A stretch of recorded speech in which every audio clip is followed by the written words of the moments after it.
Which of these alternative groups of lovable outcast weirdos remind you most of the marvelous X-Men? Cyberforce has to be one of the biggest ripoffs of the X-Men that I've ever seen. They also are likely inspired by X-Force though, based on their team dynamic and their team name, so a little bit of like an X-Men X-Force.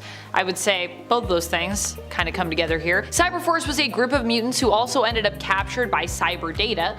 Almost all, if not literally all of the team members, bear extremely strong resemblances to the X-Men mutants, which contributed to the series getting some serious flack in terms of it being kind of a copycat of Marvel's X-Men. However, it did differ in regards to some key elements. While X-Men was more targeted towards being family friendly, as many of Marvel's comics generally have been throughout the years, well except for maybe lines like Max and to an extent I would say Ultimate, Cyberforce did not shy away from pushing the boundaries of, let's say, teen related content, and this also got them some flack among certain circles when it came to critiques of the series and the team as well. Cyberforce is a team and series that originated at Image Comics in partnership with Malibu Comics. The team was created by Mark Silvestri and would eventually move over to Top Cow Productions, which is actually his own publisher, so yeah, Cyberforce. And friends, if you love what we do here on Top 10 Nerd and you love when we talk about things that are mutant adjacent, mutant related, or just mutants in general, be sure to let us know by clicking that subscribe button. Number 9, Ripclaw.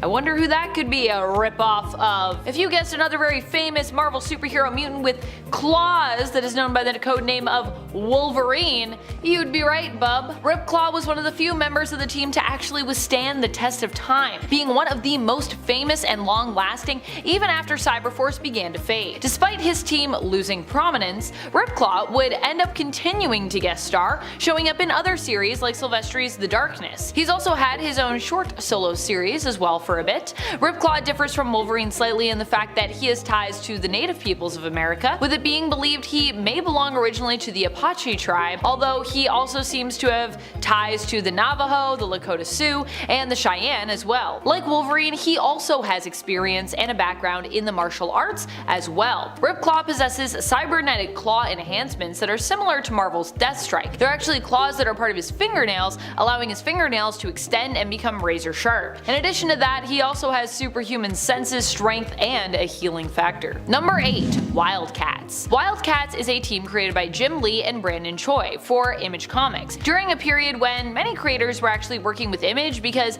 they sought to own their own properties and ideas, which the big two were pretty opposed to at that time, and I mean, honestly still are today. Wildcats actually became so popular that despite the fact that DC did not want to let creators like Jim Lee own their creations and believed that it was actually the brand and staple characters that sold comics, not the creators behind said characters and narratives, they would later approach Lee to offer a sum for ownership of the Wildcats and his Wildstorm universe, so that DC could take over the publishing of both. Wow. When it comes to this team, it's easy to see the influence of Marvel's X-Men, just even when we look at its creator, Jim Lee's history. Lee is also known for his amazing art, and despite being now heavily integrated with DC Comics, is also no stranger to Marvel, having been one of the people behind one of the most famous and iconic runs, the 90s X-Men run, which featured art by Jim Lee throughout. In Wildcats, we follow a team of superpowered beings, known as half-breeds, who are the result of aliens coming to Earth known as the Cherubim and mating with humans. The conflict of the comic pits the Cherubim and their offspring against the Daemonites, another alien race they have been warring with for centuries. Number 7. Grifter. Cole Cash has some distinct differences, but also a lot of distinct similarities, I would say, at the same time, to another very famous and prominent X-Man that you are likely familiar with. Gambit. Grifter is Cole Cash, a literal grifter in terms of his backstory and origin from a young age. Not only does he have a history as a con man, but while having a shady past, he also appears to genuinely want to save and help people he deems innocent. Sort of like a thief with a heart of gold. Sound like, anyone you already know? Grifter has had psionic powers in the past, but is also known for his skills as a marksman, generally wielding 2 guns or using throwing weapons in combat. So yeah, he might not have the exact power set of Gambit, he doesn't like throw cards and they explode, but the whole, throwing things element of his abilities definitely seems to fit the bill otherwise. And I mean, I feel like even his look is very Gambit-esque. Number 6. Umbrella Academy. The Umbrella Academy was definitely influenced and inspired by other other similar teams that came before, like the X-Men. There's no doubt there. But there are also elements of Hellboy in there as well, which is pretty cool, especially with how oddball the comic series, its characters, and the show inspired by the comics can be. Umbrella Academy and its creation, however, was also influenced by Gerard Way's experience with the band My Chemical Romance and his time on tour. For those of you that don't know, Gerard Way is the person that created the Umbrella Academy, so fun facts. In fact, many of the Hargreaves are actually inspired by his bandmates themselves, who of course quickly become like your family when you spend so much time together with them and, you know, especially when you're on tour. The Umbrella Academy is the story of a group of superpowered individuals who were adopted by Sir Reginald Hargreaves after their mysterious births, which all happened on the same day all over the world. Reginald recruited them to create his own superhero team, raising them and training them to hone their skills and master them over time. However, his plan was only met with, I would say, a modicum of success, and eventually the Umbrella Academy would disband. However, years later they would come together again after the possibly mysterious death of their adoptive father and would be forced to reunite in order to prevent the end of the world. Number 5. Allison Hargreaves. Allison Hargreaves is maybe one of the most original feeling ripoffs that I've listed here in terms of, you know, individual characters we're talking about, but still, she does seem to take a lot of inspiration from one very prominent X-Men character, Jean Grey. As a child, I would say Allison especially resembles Jean in the comics, with her hair appearing red as opposed to her standard purple that we're used to seeing her have when she's an adult.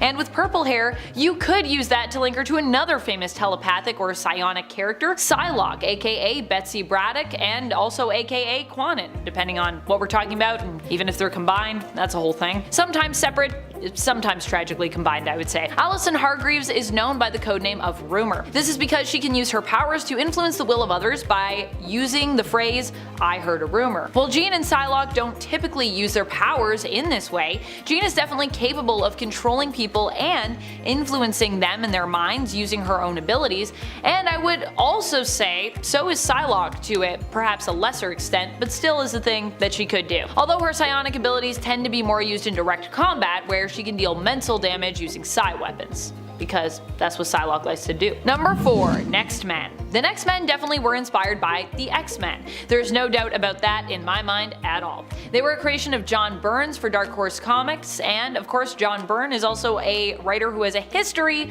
of, you know, being tied to the X-Men as well. These superpowered beings were more anti-heroes than straight-up heroes who attempt to rescue a world that they really don't know a lot about, having been raised in a virtual reality world inside a lab. In other words, they kind of, to me, share some similarities to our friend Phantom X. The Next Men also have some other interesting elements when it comes to how they were presented in contrast to the X-Men. Byrne tried to ground them and their abilities a little bit more in reality by making pretty much every superpower that they have come with some kind of quirk or some kind of setback in some way, trying to acknowledge some of the real world consequences one might actually have to deal with physically or mentally as a result of having superpowers. Because, you know, usually when you have superpowers, it's like you have super strength and like it's not a problem for your body, but then there are other characters that have super strength in other worlds where it's like, okay, they're super strong, but they're not super durable, which seems like how powers would probably go, and then you just mess yourself up by using your super strength. Number 3. Nathan. Nathan of the Next Men is definitely a ripoff of Cyclops,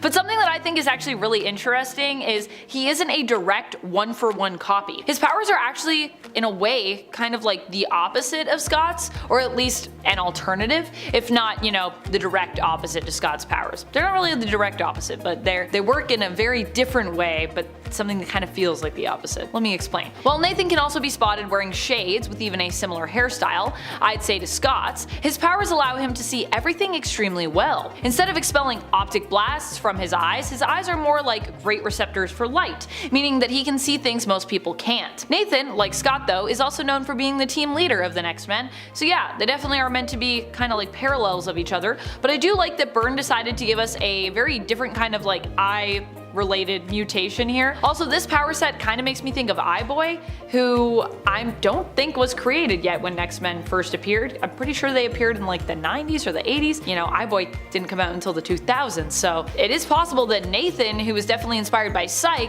may have also influenced the creation of other X-Men like Eye-Boy, who appeared over at Marvel after Nathan's first appearance in X-Men over at Dark Horse, which is pretty neat actually. Number 2, G-Men. Before we even get X-Men in the Marvel Cinematic Universe, universe, we're probably likely going to get X-Men copycats in the streaming series universe based off of Garth Ennis's The Boys. The G-Men are a villainous team inspired by the X-Men, who are another group of kind of Vought-endorsed heroes. At least I think they're Vought-endorsed. I haven't read all of The Boys, so I apologize if I'm incorrect about that one. And unsurprisingly, it's also believed that they'll be linked to Payback when they arrive in the live-action series of its own universe. Payback, for those who may not be aware, are basically The Boys' version of Marvel's Avengers in the comics, with their leader being a parody-inspired version of Captain America there, known as Soldier Boy, although they kind of went a different way with it a little bit in the live-action series. G-Men are led by John Godolkin, whose team were all kidnapped when they were younger and raised and trained by him in his own school. The name G-Men likely comes from his last name, Godolkin, but can also be a slang term used with negative connotation to indicate those working for the government. G-Men, government men.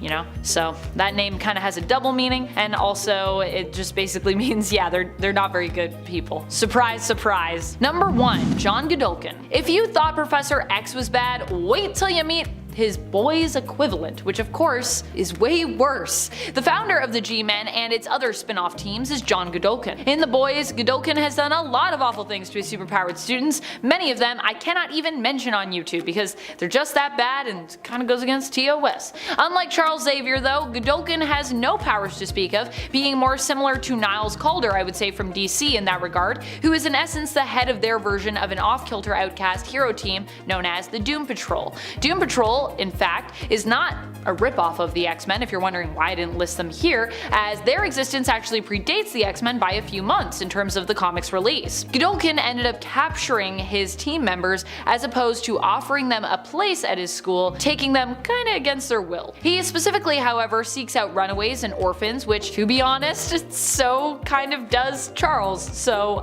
although some of Xavier's students do admittedly come from happy, healthy families that simply basically chose to admit their children to his school to be trained in the use of their powers. So I would say, you know, that could be a difference. But in at number 10 is Darkwing. Starting off this list with an extremely short-lived, obvious, and purposely on-the-nose knockoff of the Dark Knight is Darkwing from the Image Comics Invincible series. When we kick off that story, the world is defended by the Guardians of the Globe, an elite group of heroes who were very obviously based on the Justice League of America. The team was composed of the Immortal, who was similar to but inherently different than Superman, Red Rush, who was based on the Flash, Aquarius, who was based on Aquaman, Martian Man based on Martian Manhunter, the Green Ghost based on Green Lantern, and the two financiers of the team, War Woman based on Wonder Woman, and of course, Darkwing. Obviously, being one of the members who funded the team, Darkwing was incredibly wealthy. He was all dark and brooding, he wore a cape, he was in peak human condition,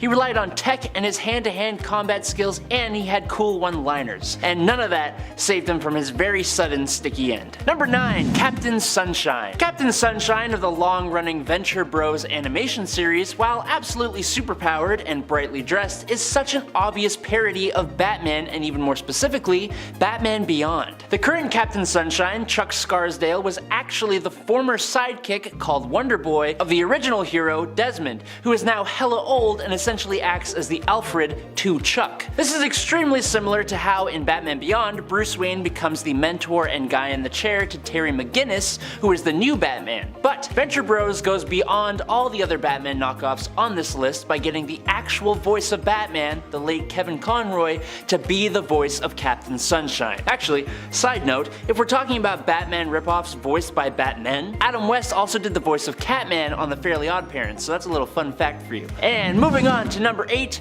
Rorschach. Now look, there is indeed another Watchman that embodies Batman in some much less subtle ways. In fact, almost all the characters from Watchmen are a parody of another hero or villain from comic books in some way or form. The whole Watchmen story was made to deconstruct and satirize the idea of superheroes and to make a political commentary. Now while Rorschach himself was very obviously modeled after the Question, he is a much more gritty and brutal character who lives by such an extreme sense of justice that it makes me, and a lot of other people, believe that Rorschach's character is likely what would happen to Batman if he was real, or if he just went a little bit off the deep end. He is a hero that you root for, but you almost feel as though you shouldn't because of his anarchist ways, and while that is not exactly Batman, the grizzled ordinary man with a dark past who who is a masked detective who sneaks into crime scenes and beats criminals to a pulp in the middle of the night, that's got Batman written all over it. Number 7. Night Owl. With that said about Rorschach, we might as well talk about the much more obvious knockoff of Batman from the Watchmen comics,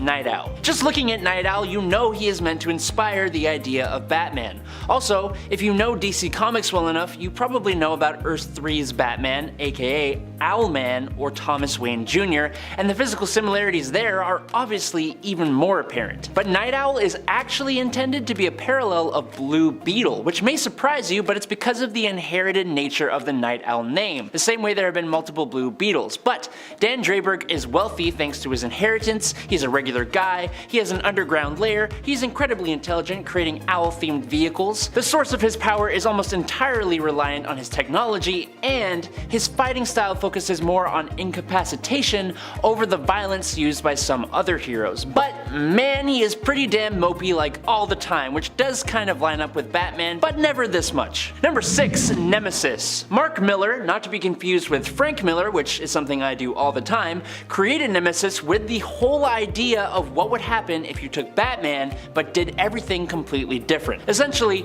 it asks what happens if Bruce Wayne used his wealth and resources to become a villain instead of a hero. The smartest man in the world, as the only supervillain in the world, with vendetta against police in all countries and a revenge for a lost childhood. Now, we gotta say, it doesn't quite hit the mark you might think. It's not exactly the greatest comic book. It kinda relies on shock factor and overabundance of the overtop violence just for the sake of it, and of course the opposition to the character of Batman. But that makes Nemesis perfect for this list. He wears all white, has a super crazy cool cave, and relies on his tools, subtlety, and his massive intellect. I almost wish it was better, but unfortunately centering the comic around an evil, cocky Batman who isn't really that likable, it didn't work out too well. Number 5. Nighthawk. In 1996, Marvel created a whole team of villains who were direct knockoffs of DC Comics' Justice League with the Squadron Sinister. This team was created by the Grand Master after coming into contact with a team called the Squadron Supreme, who came from a different universe. The Squadron Supreme had direct Marvel versions of heroes like Superman with Hyperion,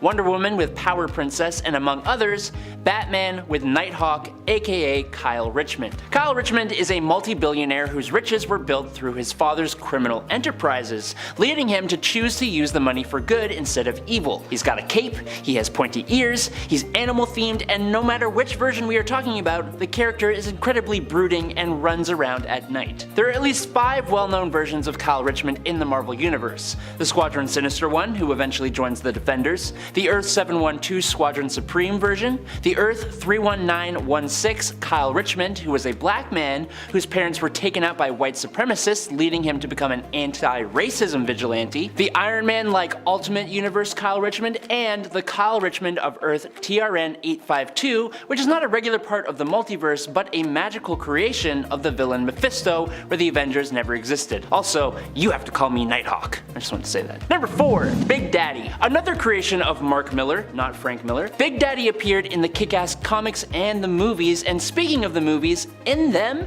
he looks like an exact replica of Batman, but he acts a lot more like the Punisher, meaning he is heavily armed and not afraid to use those arms at all. That's also the case in the comics, but here he has a completely different costume that does not reflect Batman. But he is still a knockoff of Batman for one big reason: Hit Girl. Hit Girl is actually Big Daddy's daughter, who he trained to become an incredibly capable assassin and sidekick, and this is a lot like Batman and Robin. Initially, we are led to believe that Big Daddy did this for revenge against a mob boss who caused the passing of his wife, but over time, we learn that was actually all a lie. His wife was very much alive, and he practically took his daughter and went off on the run, training her and going on missions with her, all to give her an exciting life, funding the whole thing by selling comic books and looting criminals. It's a really interesting idea of taking someone and manipulating and turning them into a crime-fighting sidekick, which is arguably something Batman does all the time. Number 3. Moon Knight. Originally, Marvel's Moon Knight did start as a Batman takeoff in the panels of Werewolf by Night, but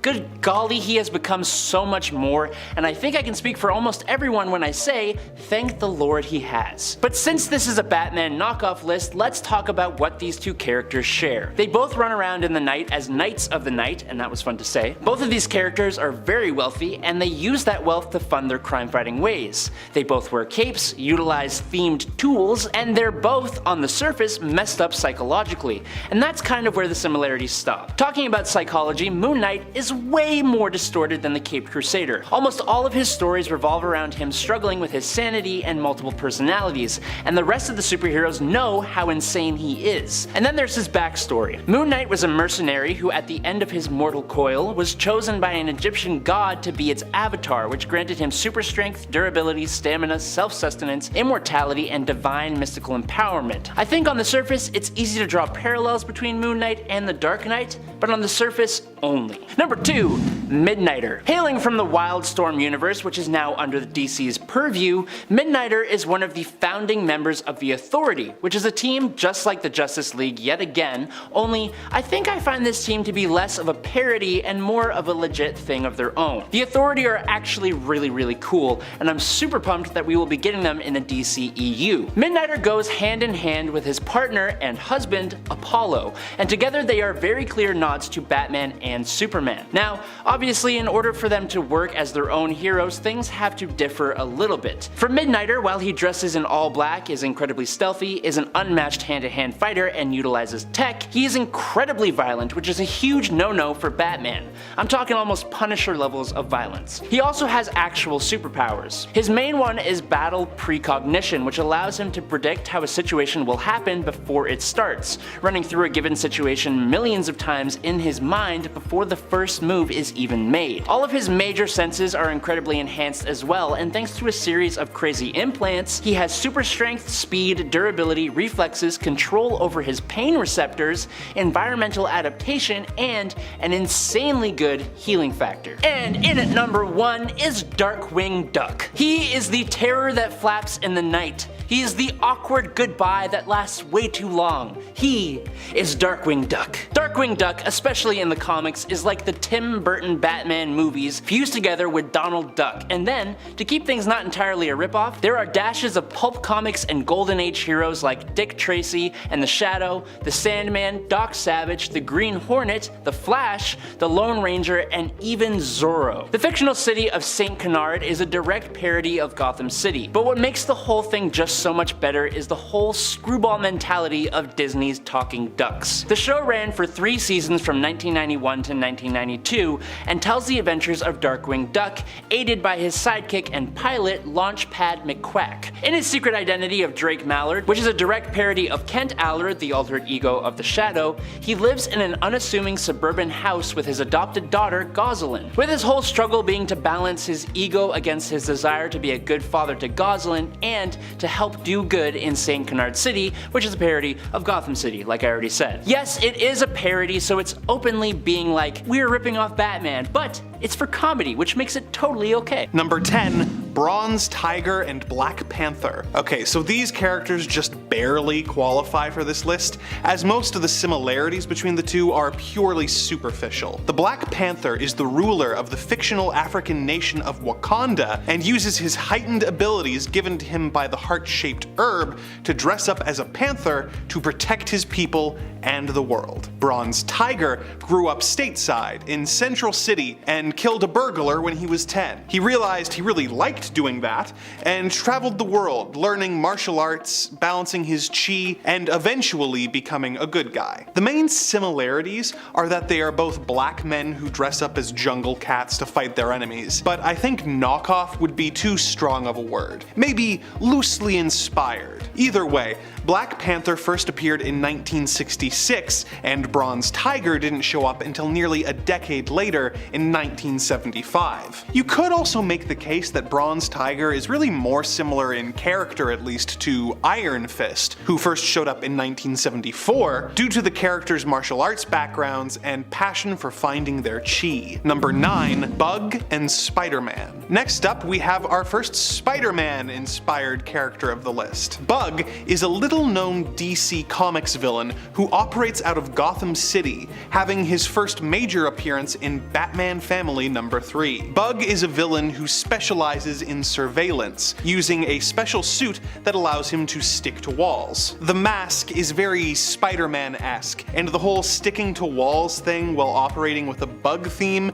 makes Spidey's influence pretty obvious. Although this character is way less known than the Marvel original, and seems almost more like an off-brand dollar store action figure that your grandmother would buy you by mistake. Number 8. Deathstroke and Taskmaster. This one was actually suggested by one of our commenters on part 1, and I kinda see it. Both Deathstroke and Taskmaster were highly gifted and efficient soldiers, with Taskmaster working for S.H.I.E.L.D. and Deathstroke working for the US Army. They both excelled in their field work and married women that they were paired up with for work. Both of them also tried to heighten their already impressive abilities with experimental procedures, with Taskmaster using a modified version of the super soldier serum, and Deathstroke undergoing a procedure that allowed him to use more of his brain while heightening his strength, agility, and durability to near superhuman levels. Both of them then left government employment and became mercenaries and assassins. There is a lot in common about the two,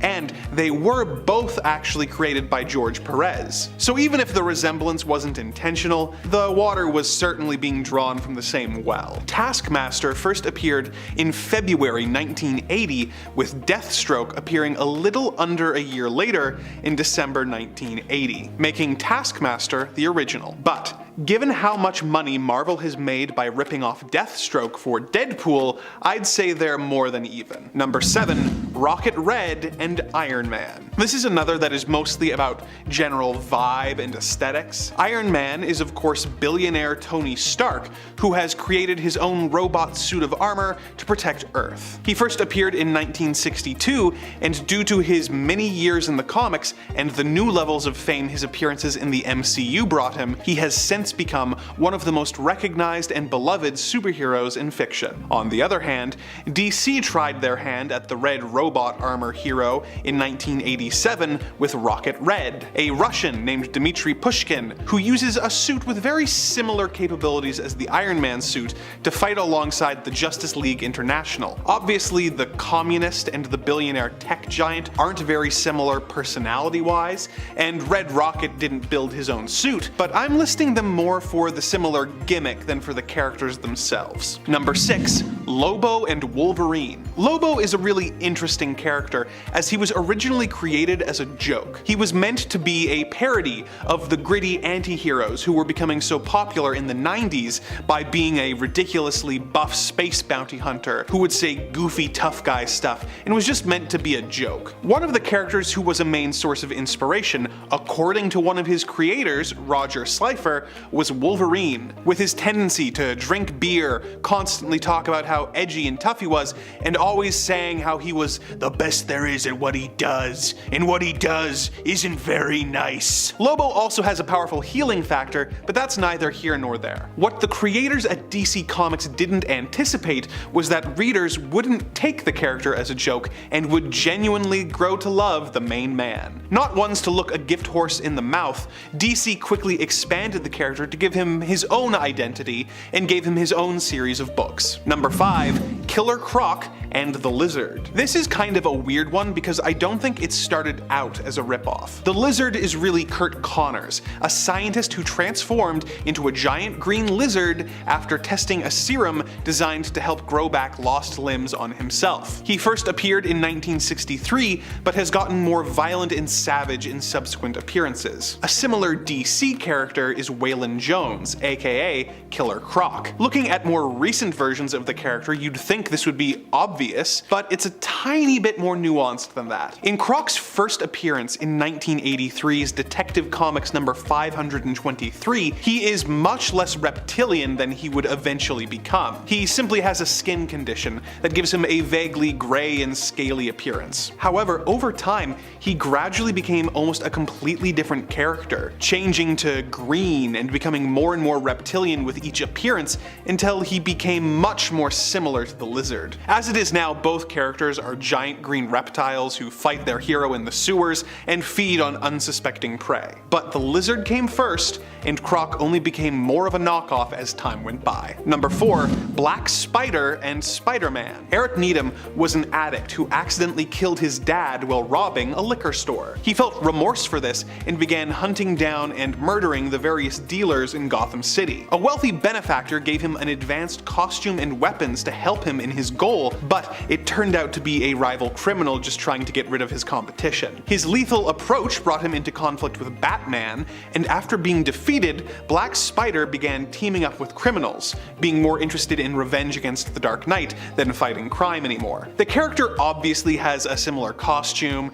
and choosing to make a character in comics spider-themed is just begging for comparisons to Spider-Man. But his knockoff status was pushed to the limit when he was introduced in the Young Justice animated series, where he was full-on web-slinging and being voiced by spectacular Spider-Man voice actor Josh Keaton. Number 3. Imperiex Prime and Galactus. Galactus is a classic Marvel character who first appeared in Fantastic Four number 48 in 1965. Known as the Destroyer of Worlds, he is a colossal cosmic being who wanders the universe destroying planets, which he then eats to survive. You would think he was a pretty unique character, and he was, until a new DC villain named Imperiex Prime was introduced in Superman Volume 2, number 153 in the year 2000. Imperiex is also known as the Destroyer of Galaxies, and is a colossal cosmic being who is the embodiment of entropy. He wanders galaxies, destroying planets in order to get closer to his goal of destroying the universe so that a new one can be created. Their goals are slightly different, but for the most part, these characters are very similar, with Galactus clearly being the main source of inspiration for the relatively obscure Superman villain. Number 2. Pantha and Wolverine. In one of the more brazen acts of copying, the editor of New Titans in the 90s, Jonathan Peterson, wanted to make the Titans more like the X-Men. Rather than taking, say, the element of using a superhero story as a metaphor for prejudice, or introducing the more convoluted relationships between members of the universe to tell long, overarching stories, they decided to take this note literally and make some characters that were more like popular characters from the Marvel team, one of which was Rosabelle Mendez. Mendez, otherwise known as Pantha, or X-24, was a woman with cat-like abilities in claws who had a mysterious past she knew next to nothing about. She was subjected to experiments that granted her her abilities, and she had to control her animal-like rage, lest she lose control and scratch up everyone around her. Beyond that, the blue and yellow bodysuit with a yellow animal-like mask makes Pantha a pretty clear Wolverine knockoff. Of course, with the designation X-24, you might be forgiven for assuming that she was a ripoff of Marvel's Laura Kinney, otherwise known as X-23. But Pantha does actually predate her by over a decade, with Pantha first appearing in early 1991 and X-23 first appearing in late 2003. Number 1. Batman Beyond and Spider-Man. When the Batman animated series came to an end, its creators followed it up with another banger called The New Batman Adventures, which continued on the adventures of the great Kevin Conroy's Batman while introducing the other members of the Bat family. It was extremely well received, but the network made the surprising choice to cancel it after one season. Their reasoning was that shows featuring teenagers, such as Buffy the Vampire Slayer, were doing really well, and they wanted a new Batman show featuring a teenage Batman to try and capture some of that audience. Not wanting to mess with their established continuity, the producers pitched the idea of a series taking place in the future, with Bruce Wayne passing down the mantle. They got the green light, but none of the writers really wanted to do the show until until they realized that it would allow them to, quote, do all that Spider-Man stuff, with the tortured hero trying to balance their life as a superhero with their personal and school life. This idea got them excited, and the resulting show featuring Terry McGinnis becoming the new Dark Knight was a worthy and iconic addition to the Batman mythos, receiving 3 full seasons as well as a feature film, Return of the Joker. Due to the talents of all those involved, Batman Beyond is able to stand on his own 2 feet as a hero, but it's interesting that it was the influence not of the original Batman, but of Spider-Man that got the writers started. Number 10, Guardian and Captain America. Jim Harper was a rookie cop on the Metropolis police force. He was put on duty in a rough area, and not a day would go by where the civilians in the area wouldn't pelt him with rotten food. One day he was ambushed by hoodlums, and I guess something just broke in his brain. He went to a costume store, bought a costume, and became a vigilante in addition to being a cop. What makes him similar to Captain America is his trademark shield, which he uses to defend himself and attack his enemies. Other than that, he's not really that similar to Captain America, other than the fact that both characters were created by Jack Kirby and Joe Simon, but I figured it was worth mentioning and putting at the bottom of the list. Number 9, Atomic Skull and Ghost Rider. There have been a couple Atomic Skulls over the years in DC Comics, but the one we're going to talk about today is the Joseph Martin version, who first appeared in 1991 and gives off massive Ghost Rider vibes. Sure, they have very different origins, with Atomic Skull being a supervillain who was the victim of an accident at Star Labs which gave him his look as well as energy projection abilities, and Ghost Rider is a motorcycle stunt driver who is possessed by a demon and uses his hellfire powers to punish evildoers. But the look is too similar to ignore. The flaming skull look is so quintessentially Ghost Rider that seeing it on anyone else feels a bit copycat. As if that wasn't bad enough, in other appearances the Atomic Skull even wears a leather motorcycle jacket, making the two almost indistinguishable, even if it is only on a visual level. Number 8, Black Racer and the Silver Surfer. Jack Kirby is responsible for the creation of so many comic characters, one of which is the Silver Surfer. He was an alien named Norrin Rad, whose planet was about to be eaten by Galactus. He managed to convince Galactus to spare his planet if he would become the Herald of Galactus. He was granted cosmic powers and became the Silver Surfer, who traveled the galaxy looking for planets that his master could eat while riding around on his surfboard. A creation that Kirby created a few years later for DC Comics bears a few similarities. Vietnam vet Willie Walker was paralyzed in combat and was contacted by the Source, who is an aspect of the Presence, one of the energies that apparently created the universe in DC Comics. The Source made Willie the physical manifestation of Death, the Black Racer, who flies around on a pair of cosmically charged skis collecting souls. Number 7, Red Hood and the Winter Soldier. Considering how much crap people give Batman for bringing a child along while he fights crime, people tend to forget that Captain America literally made a child fight in World War II as his sidekick. After Captain America was unfrozen from the ice in Avengers number 4, we learned that his sidekick had perished in the war after being blown up on a mission, and that Cap was now alone. This was maintained for over 40 years until the Out of Time arc in 2005, when Captain America had to go up against a highly trained assassin who seemed to know everything about his past, the Winter Soldier. The Winter Soldier of course turned out to be Bucky, who had survived the explosion and was brainwashed into becoming a deadly assassin. It was a mind-blowing arc for fans of the classic Cap stories and had long-lasting effects on the continuity, with Bucky eventually becoming a hero again and having his story adapted for the MCU. A few months later, Batman went through a similar ordeal. His second Robin, Jason Todd, had died in an explosion set by the Joker in the 80s and was considered one of the few permanent comic book deaths along with Uncle Ben. Although the idea of a villainous Jason was teased in 2003 in the Hush story, this turned out to be an elaborate ruse by Clayface, although this was later retconned so that Jason's real resurrection would feel more set up. In the Under the Red Hood arc, Batman had to go up against a highly trained and murderous vigilante who seemed to know everything about his past, the Red Hood. Red Hood of course turned out to be Jason, who had been brought back to life when Superboy Prime punched reality so hard that it broke. It was a mind-blowing arc for fans of the second Robin and had long-lasting effects on the continuity, with Jason eventually becoming a hero again and having his story adapted for the beloved animated film. These happened so close to each other that it's hard to say if this is a true knockoff, but either way, Marvel beat DC to the punch by a couple of months. Number 6, Bumblebee and the Wasp. First appearing all the way back in Tales to Astonish number 44 in 1963,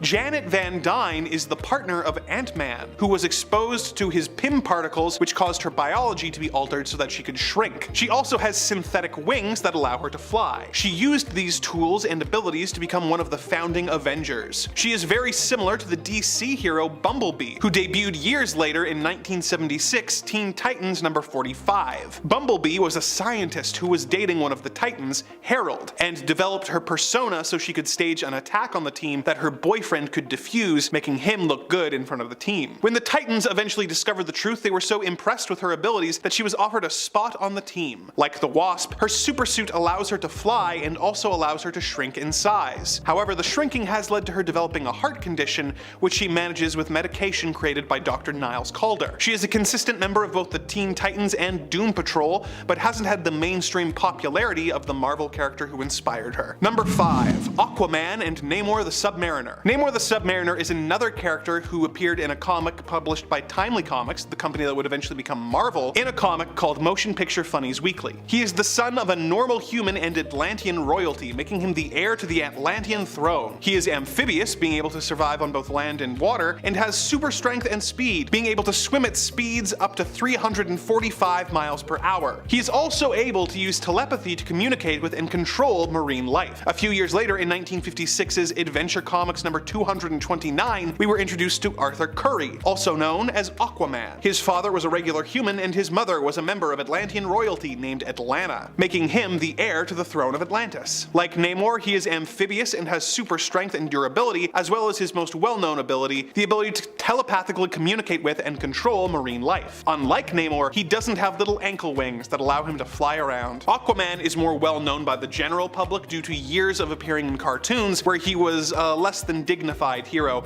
often coming across as extremely silly. But when making fun of Aquaman, it's important to remember that Namor was stupid first. Number 4. Red Tool and Deadpool. Marvel's Wade Wilson, aka Deadpool, was infamously based off of DC's Slade Wilson, aka Deathstroke. Both are master assassins who used a combination of guns and swords to destroy their enemies. Over the years, Deadpool developed into a much more distinct character, getting a snarky personality that earned him the nickname the Merc with the Mouth. Deadpool has become one of the most popular Marvel characters, receiving his own books, movies, and video games, while Deathstroke has remained comparatively obscure to mainstream audiences. So, considering that Deadpool was clearly inspired by a DC character, it's only fair that DC would then rip them off. Wayne Wilkins, aka Red Tool, is a vigilante who is romantically obsessed with Harley Quinn. He has a bit of a power tool theme, with saw blades, hammers, and a power drill being some of his go-to weapons, but between the name, his general look, and crazy personality, Red Tool and Deadpool are clearly linked. Number 3. Commander Steel and Captain America. Captain America first appeared in late 1940 in his own series published by Timely Comics, which, as I said before, would eventually evolve into Marvel. His origin has remained relatively intact across his representation in various media in the years since. Steve Rogers was a weakling who was unfit for active duty in World War II, so he volunteered for a radical experiment that gave him super strength among other powers. He became the Star-Spangled Man and fought in the war as Captain America, one of the most iconic comic book characters of all time. Somewhat less iconic is one of the DC characters he inspired, Commander Steel. First appearing in early 1978, Henry Haywood was not unfit for duty and was an enlisted soldier in the Second World War, but he was injured in a sabotage attack. He underwent an experiment that implanted mechanized steel devices into his body, granting him super strength. He started wearing a red, white, and blue Americana themed outfit and began fighting in the Second World War. It's a pretty egregious imitation, but it's hard to be too upset about this act of copying because honestly, aside from lists like this talking about copycat characters, when does anyone ever bring up Commander Steel? Number 2. Red Lion and Black Panther. Black Panther made his first appearance in 1966's Fantastic Four, number 52. He's really T'Challa, the ruler of the African nation of Wakanda, who uses his vibranium panther suit to defend his people and the entire world. He is a massively popular character, but he has inspired a few other characters, such as the Red Lion. Red Lion is really Matthew Bland, a ruthless dictator who has appointed himself president for life of the African nation of Berudunia, and dresses up in a red outfit that makes him look like his animal of choice. voice. He is obviously inspired by Black Panther, but like an evil version of him. He's the Homelander to Black Panther's Superman, but beyond that, there's not much to the character. Number 1. Swamp Thing and Man-Thing. So, in 1971, Marvel introduced Man-Thing. He was a scientist named Ted Sallis trying to create his own version of the super soldier serum before being attacked by criminals who wanted to steal his work. To keep the formula secret, Ted injected himself with the serum before getting in a car accident that caused his car to crash into a magic swamp. The serum and the magic caused him to transform into a big green swamp monster who can control plant life. While one of Man-Thing's creators was working on the project for Marvel, his roommate, an artist working for DC, was creating a different character named Swamp Thing, who made his first appearance 1 month later. Like Man-Thing, Swamp Thing was a scientist named Alec Holland, who was working on a secret formula before getting attacked by criminals who wanted to steal it for themselves. He was doused in the formula and ended up in the nearby swamp, which absorbed his consciousness and turned him into a giant green swamp monster who can control plant life. The characters are so similar that Marvel originally planned to sue DC, but decided not to as it would set precedent, and they were worried that they would get sued by the creators of The Heap, the original comic book swamp monster who first appeared in 1942. Number 10. Pitt. This one is a little more loosely connected in terms of story, but the look and connection of Pitt's creator to Hulk is what causes comic fans to draw parallels. Pitt was originally created by Dale Keown for Image Comics. He first appeared in his own self-titled series Pitt in the 90s, and wow, he definitely has a 90s look. Check out that sweet studded leather vest with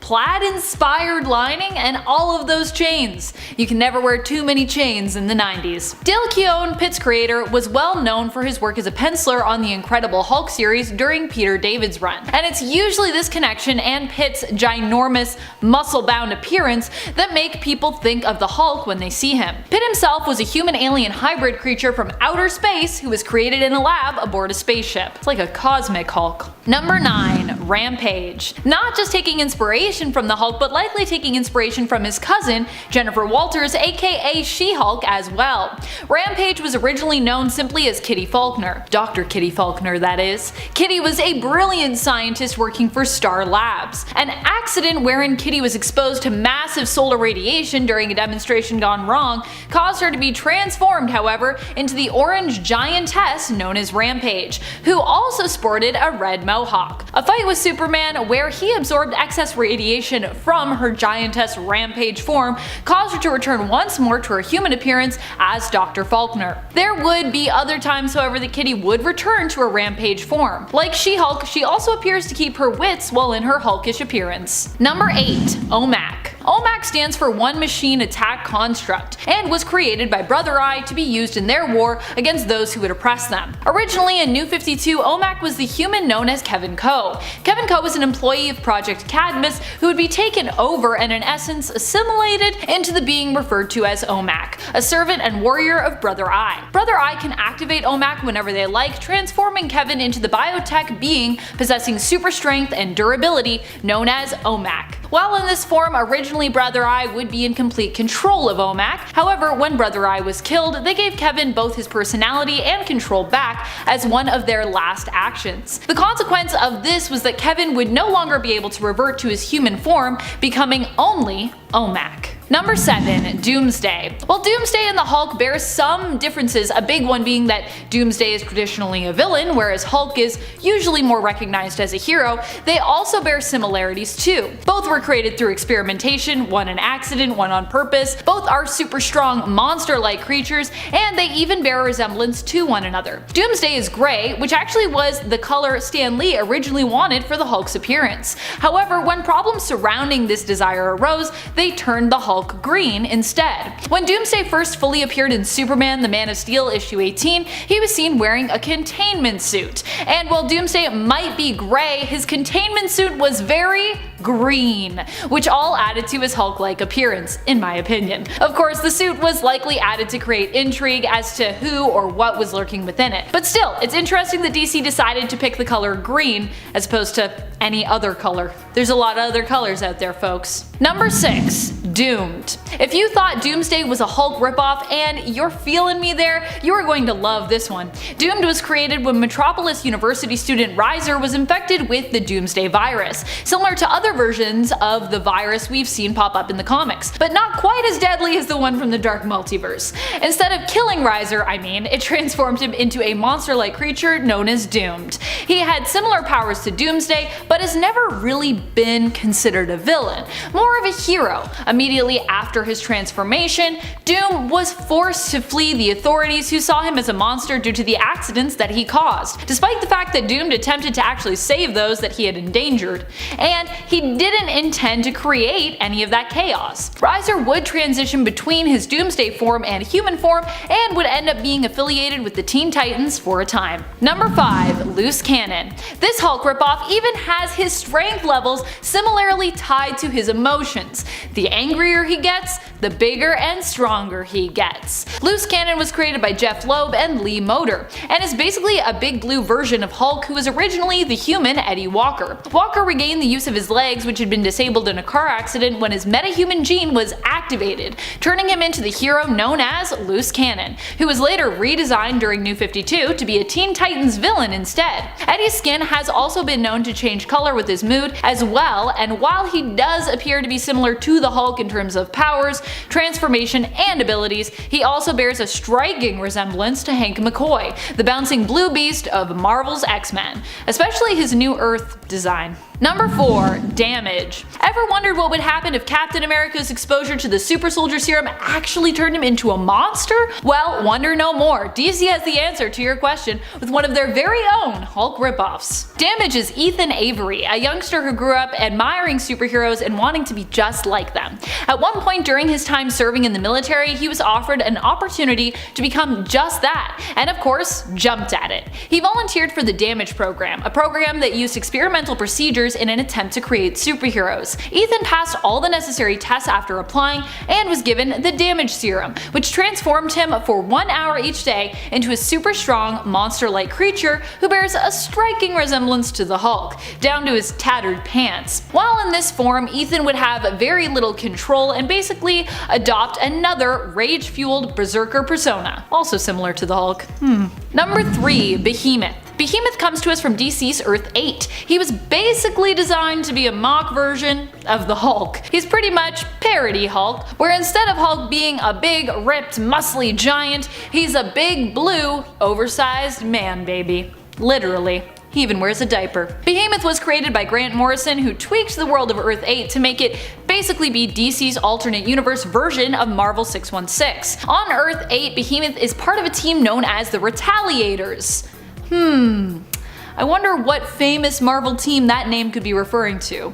The Retaliators. Number 2. Monster. Monster was introduced during Superman/Batman. He was basically a big green powerful monster who was possessed by Kryptonite Man and created by Joker and Mr. Mxyzptlk, who had seemingly teamed up to take down both of their sworn enemies, Batman and Superman. Seemingly. Monster wasn't the only one they created, however. No. He was part of a team known as the Maximums, a parallel to Marvel's Ultimate Supers originating from Earth 1610. All you have to do is look at Monster though to really see how much of a ripoff of the original Hulk he really is. Number 1. Smash. Smash was basically Rob Liefeld's attempt at salvaging work he'd already completed but was unable to use. Liefeld had been working with Marvel previously on Captain America stuff, but when Liefeld kept apparently missing deadlines and sales ended up being not where Marvel had hoped, they let him go. The book was moved over to Wildstorm, and Liefeld's direction for the plot was pretty much fully abandoned, but he still found a way to make use of the work that he had already done,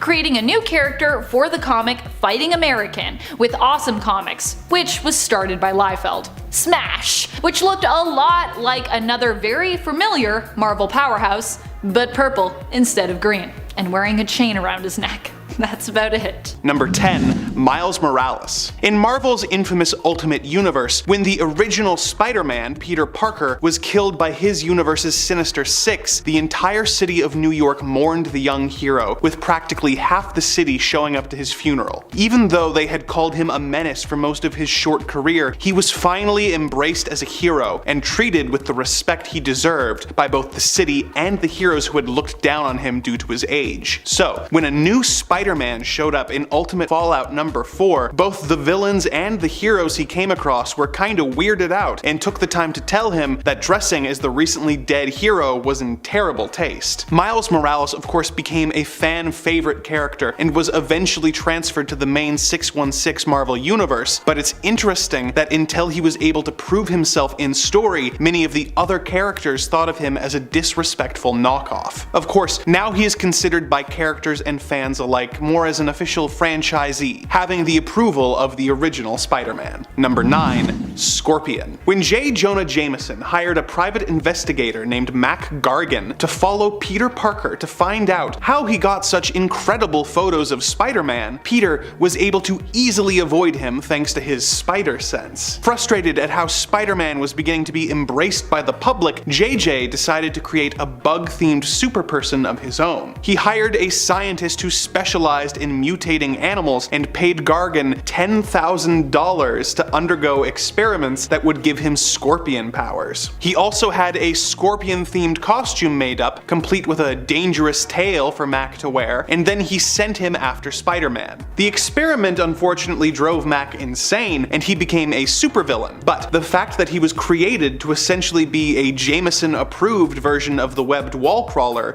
is an interesting bit of backstory. Number 8.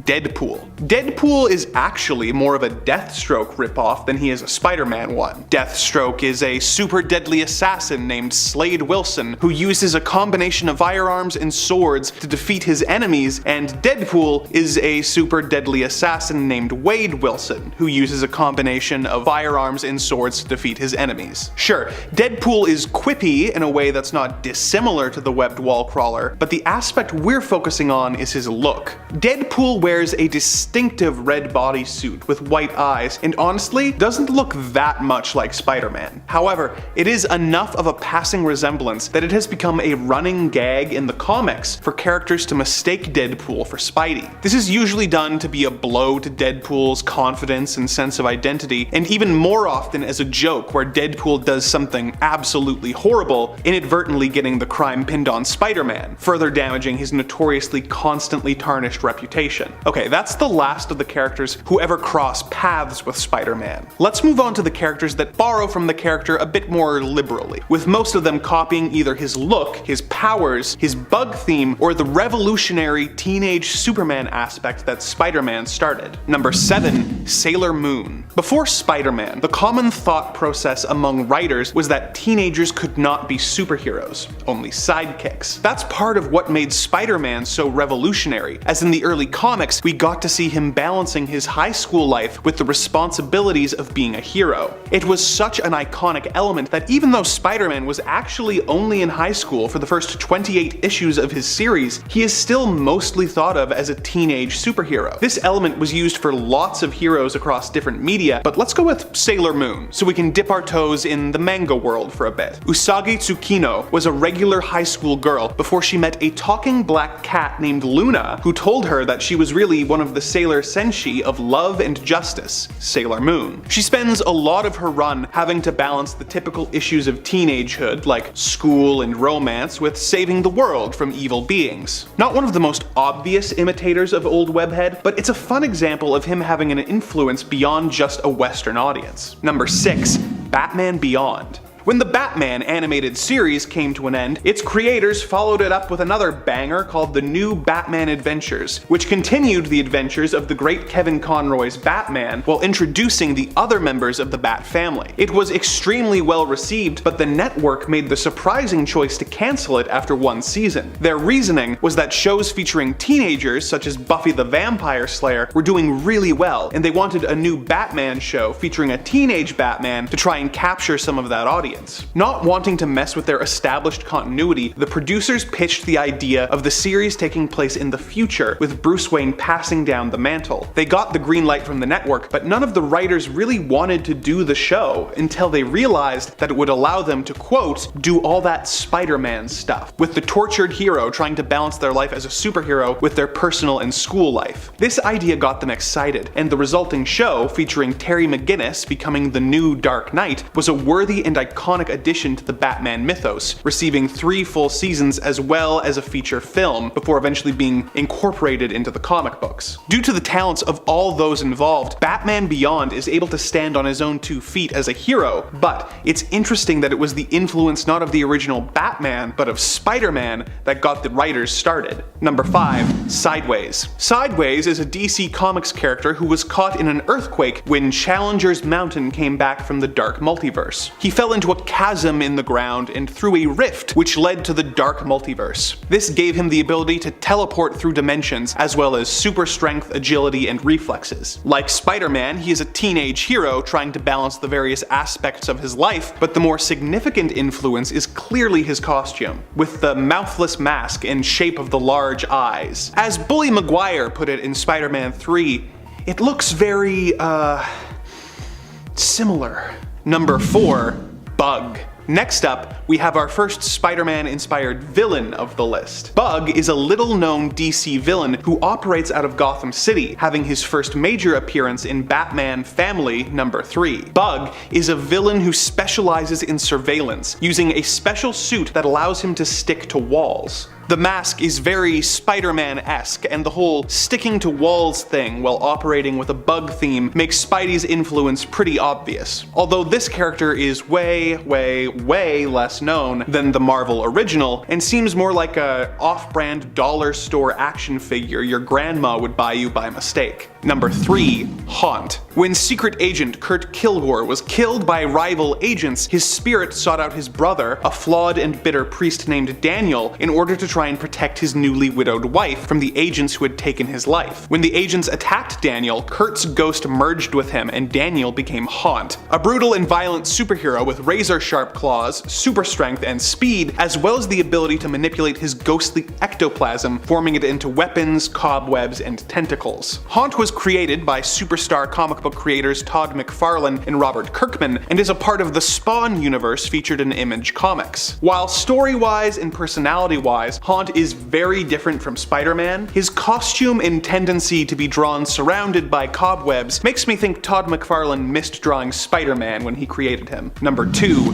Dragonfly. Transitioning away from characters who are influenced by or simply copies of Spidey, let's talk about one that's straight up parody. During that weird period in the 2000s when we were constantly getting spoof films like Scary Movie, Epic Movie, and Meet the Spartans, one of the better entries in the series was Superhero Movie. It made fun of superhero movies from the early 2000s like the X-Men trilogy, Fantastic Four, and Batman Begins, but its main source of inspiration was clearly the Sam Raimi Spider-Man movies, with its lead character, Rick, being bitten by a genetically enhanced super dragonfly and becoming a bug-themed superhero. The movie is borrowing heavily from the visual style of the Raimi films and lifts several moments almost directly from the first Spider-Man movie with a comedic twist, such as Rick getting a job taking photos of the dragonfly, having his identity discovered at a Thanksgiving dinner by the villain, and tragically losing his uncle, who is played by Leslie Nielsen of Naked Gun and Airplane fame. Like most of the parody films of the era, it wasn't well received when it came out, and a lot of the jokes haven't aged well, but the film is definitely at its best when it's riffing on the classic elements of the Spider-Man story rather than making pop culture references that have aged like a fine milk. Number 1. Black Spider.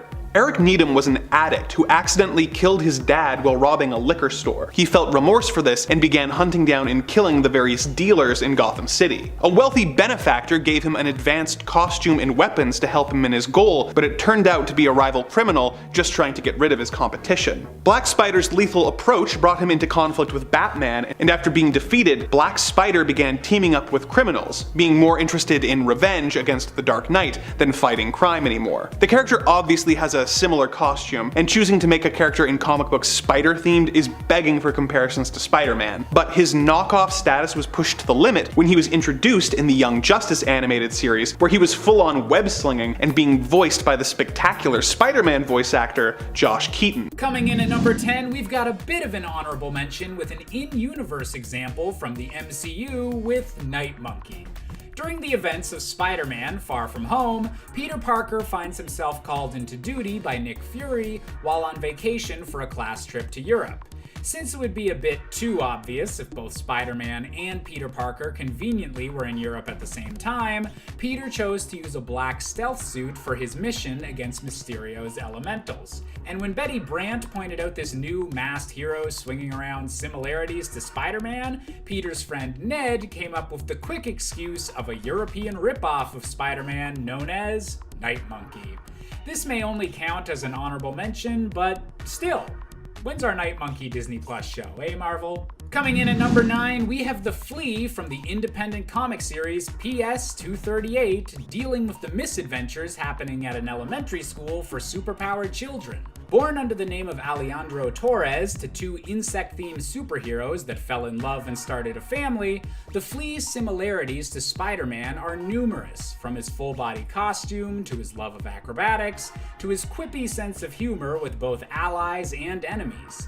The main distinguishing feature of this hero from the original Spidey is that the Flea actually can control bugs, a power that so far, Spider-Man has only jokingly wished he could use. Coming in at number 8, we have DC Comics' Redback Spider.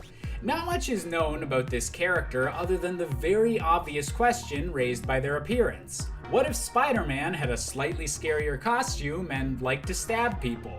During an event that saw Timothy Drake teaming up with the supernatural superhero team Shadow Pact, the heroes found themselves in a desolate city surrounded by over 50 supervillains eager to take down the Boy Wonder. One of these super assassins was named the Redback Spider, and while they technically predate Miles Morales' black and red color scheme by a few years, their costume and fighting style are still super obviously influenced by Peter Parker, and brought an answer to the question of what would happen if Spider-Man and Robin ever fought. Just maybe don't tell Batman about this one. Coming in at number 7, we have Rowan Atkinson's Spider-Plant Man. Hailing from a short film of the same name that was filmed for the British charity Comic Relief in 2005, Spider-Plant Man is about a mild-mannered British photographer named Peter Piper who is bitten by, fittingly enough, a radioactive spider plant with teeth, giving him the ability to climb up walls and shoot long plants from his wrists whenever he extends his arms. With a girlfriend named Jane Mary and multiple references to parodies of Spider-Man villains, this project was obviously poking fun at the Sam Raimi Spider-Man films to earn money for charity, and is a pretty amusing piece of comic book parody history, especially considering the main villain at the end winds up being a very British Batman.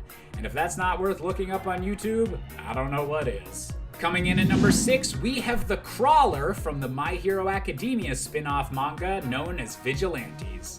As a global franchise that's literally all about superheroes learning how to be superheroes, My Hero Academia obviously has a lot of characters that we could compare to the iconic teenage depiction of Spider-Man. However, the closest character to being a Spider-Man ripoff would have to be the Crawler from the My Hero Academia spin-off, whose powers give him similar abilities to a water spider or skimmer, allowing him to travel rapidly across any surface and also allowing him to stick to objects and walls whenever he pleases, just like a bug. Combine this with his sense of humor and an endless string of bad luck, and the Crawler definitely begins to show some similarities to a certain Mr. Peter Parker. Coming in at number 5, we have the spider-themed Kamen Rider Demons from the recent television series in the classic Japanese franchise Kamen Rider Revice. Similar to the Super Sentai franchise that's adapted for American audiences into the Power Rangers series, the Kamen Rider franchise has always been about colorful masked superheroes riding futuristic motorcycles and saving the day from masked villains, aka these guys are basically superheroes. And while the show has always had a motif of using the animal icons of spiders, cobras, and bats, the character of Kamen Rider Demons has a spider costume that is super obviously inspired by the famous wall crawler, complete with webbing and a red and blue color scheme that even involves multiple spider eyes. Needless to say that apparently being a spider-themed superhero has gone international. Coming in at number 4, we have Greg Arkin from the classic Superman prequel series, Smallville. On a show dealing with the weekly adventures of Clark Kent as he struggled to balance his life throughout high school, many of the enemies that a young Superman would face got their powers from the same kryptonite meteor shower that brought Clark to Earth in the first place, with many Smallville citizens gaining unique abilities due to the kryptonite radiation. One of the most disturbing villains from early in the show's run was Gregory Arkin, a classmate of Clark's who was obsessed with bugs and gained powers once he was bitten by some of his pets after they were exposed to radiation. All of Greg's resulting powers were incredibly similar to Spider-Man's, gaining super speed, super strength, and the ability to stick to any surface and climb walls, an ability that unfortunately Greg used to kidnap his longtime crush, Lana Lang, even if he'd eventually be redeemed by the final season of the show. Yay for redemption arcs for creepy bug-themed villains? Coming in at number 3, we have the Dragonfly from the critically panned 2008 parody known as Superhero Movie. A film primarily attempting to make fun of the X-Men and Spider-Man movies of the early 2000s, The Dragonfly is literally just Tobey Maguire's version of Peter Parker, but played by Drake Bell and making some of the worst sex jokes ever committed to film. Where Peter Parker is an awkward kid who gains spider powers, Rick Riker winds up gaining all the powers of a dragonfly, which mainly just seems to mean super strength and the ability to grow wings on his back. This movie is definitely not one I recommend, but it's still super interesting to look back when an entire movie could be funded just to try and make fun of Spider-Man. Coming in at number 2, we have Arachne from the British comic series The 10 Seconders. In a world where alien superheroes turned against planet Earth after serving them for years and now intend to conquer the entire world, a small resistance movement forms in London to take on these superpowered enemies, or gods as they're referred to in this universe. The situation is bleak as the name 10 Seconders refers to how long a normal human being can expect to survive when confronting a superpowered being in this world, and one of the most terrifying gods in this universe, filled with references to both DC and Marvel, is Arachne, the villain based on Spider-Man. Making reference to his neighborhood being really not that friendly, Arachne is a horrifying human-spider hybrid featuring multiple arms and bug-like stingers that he effortlessly uses to cut down his prey. This entire series is filled with heroes gone bad, but Arachne is a Spider-Man reference that leans a bit too much on the spider aspect. And finally, coming in at our top spot, we have the infamous Arachnaman. Now, we might all know that Spider-Man's origin story usually involves him trying to use his powers to earn some money in a wrestling ring. But did you know there was almost a real spider power themed professional wrestler? Well, as real as professional wrestling can get. Portrayed by the wrestler Brad Armstrong for the WCW in 1991, Arachnaman was a yellow and purple fighter in spandex that was literally just a color-swapped Spider-Man, with even his low crouching mannerisms and agile fighting style seemingly based on the character. It was so obvious, in fact, that Marvel Comics actually threatened the WCW with legal action if they continued to rip them off so heavily, and thus the character of Arachnaman was retired incredibly quickly, with only a few YouTube videos remaining of the few matches he actually got to fight. Coming in at number 10, we've got an honorable mention with DC Comics' The Tarantula.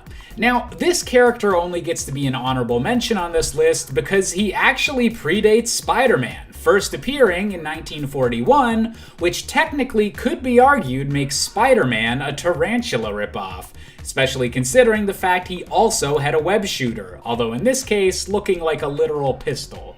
With Spider-Man going on to become the much more popular character, later depictions of the tarantula would draw inspiration from the famous wall crawler.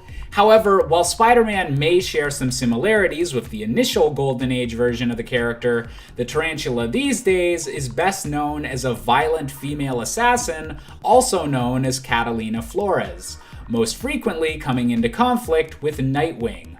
Nevertheless, being one of the first spider-themed heroes definitely earns the original tarantula a spot on this list. Coming in at number 9, we've got another honorable mention from Spider-Man's own life. It's Ben Reilly, aka the Scarlet Spider, aka the infamous clone of Peter Parker. Originally created when the supervillain the Jackal cloned both Gwen Stacy and Spider-Man, this clone would go on to adopt its own unique name of Ben and the moniker of the Scarlet Spider, with a slightly unique costume that added a hoodie to the traditional Spider-Man outfit. While initially clashing with the original Spider-Man, the Scarlet Spider would go on to become a powerful ally during the 90s, even replacing the actual Peter Parker for a while as the only Spider-Man, with his own updated costume as well. So, does he still count as a ripoff after all of that? We'll let the comment section figure that one out. Coming in at number 8, we have DC Comics' most obvious Spider-Man reference, the hero of Earth-8 known simply as Bug. Hailing from a universe that's deliberately designed to be filled with references to the rival Marvel universe, Bug is apparently such a famous hero that he has his own movie series with the tagline, "The Hero You Hate to Love." Complete with a Gwen Stacy-esque girlfriend named Kirsten and a pumpkin-themed villain named Halloween, Bug couldn't be a more obvious Spider-Man reference if he tried. Coming in at number 7, no list of weird rip-off characters would be complete without some representation from the Sonic the Hedgehog universe, with Stealth the Hedgehog. That's right, the Archie Comics Sonic series has a multiverse and continuity almost as complex as some of the big superhero publishers. And in one of the alternate Sonic realities of this Archie Comics multiverse, Sonic for some reason had to wear a superhero costume while saving all of his animal friends. With the suit obviously being inspired by Spider-Man's own costume and Sonic already having the habit of running up walls, it isn't hard to see that Stealth the Hedgehog is just a little bit Spidey inspired. Still not sure why a hedgehog needs a secret identity though. Coming in at number 6, we have Derek James, aka the DC superhero Sideways. Now, I could list all of the similarities that Spider-Man and Sideways have as solo teenage superheroes, but honestly, just look at this guy's mask. There's no way he's not directly inspired by Spidey. Luckily, however, Sideways does have enough of a unique power set to stand out, despite his very similar costume. He's capable of creating unique rifts in space-time that allows him to both teleport within his own dimension or travel to different dimensions entirely, a power that landed him in hot water the one time he accidentally teleported to the dark multiverse. Nevertheless, Sideways is an up-and-coming hero in training, still learning how to properly use his abilities, but maybe someday he can continue and become an icon like Spider-Man. Coming in at number 5, we've got another cartoon reference with Danny Phantom. Replace the word spider with ghost, and you can basically copy and paste most of Spider-Man's defining features into the character of Danny Phantom. As a young teenage boy named Danny Fenton that was accidentally granted ghost-themed superpowers, he has to fight as a disguised superhero against an army of evil ghosts, all while preventing his family from finding out that he's spending his spare time as a superhero.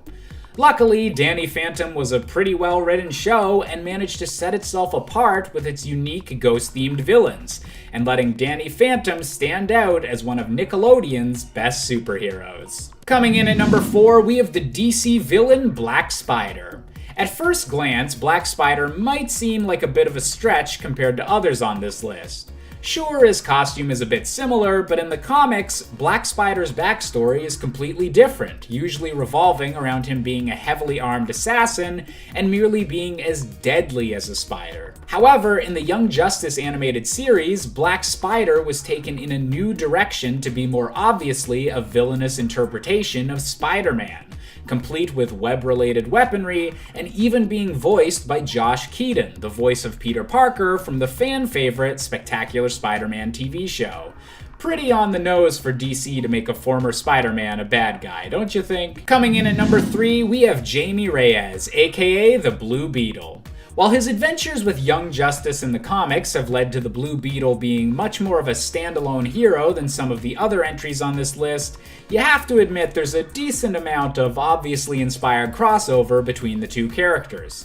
Both are primarily known for being younger heroes, both are known for being sarcastic and relatable, both have obvious bug themes, and both have had extended adventures with an alien suit covering their body, even if Jamie's situation is a bit more permanent.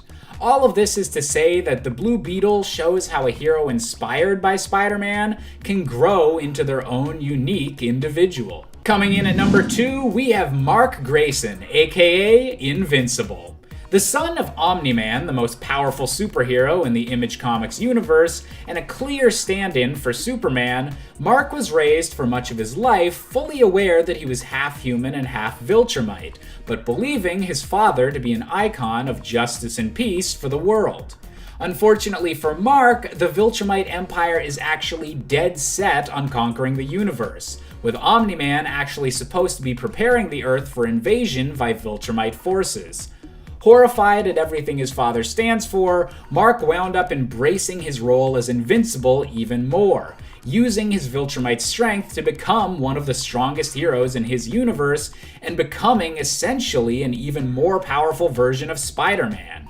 A teenager just trying to find a balance of living his life and protecting the people he cares about against villains that are incredibly personally connected to him. And if that doesn't sound like Spider-Man, I don't know what does. And finally, coming in at our top spot, we have Terry McGinnis, aka Batman Beyond. Now, Terry might be one of my favorite characters to ever wear the mantle of Batman, but he definitely owes a lot of inspiration to Marvel's very own Wallcrawler. The Batman Beyond series came out after the success of the 90s Spider-Man animated series, which saw Spider-Man frequently fighting high-tech villains and laser weapons, alongside the comic book debut of Spider-Man 2099, a Spider-Man of the future.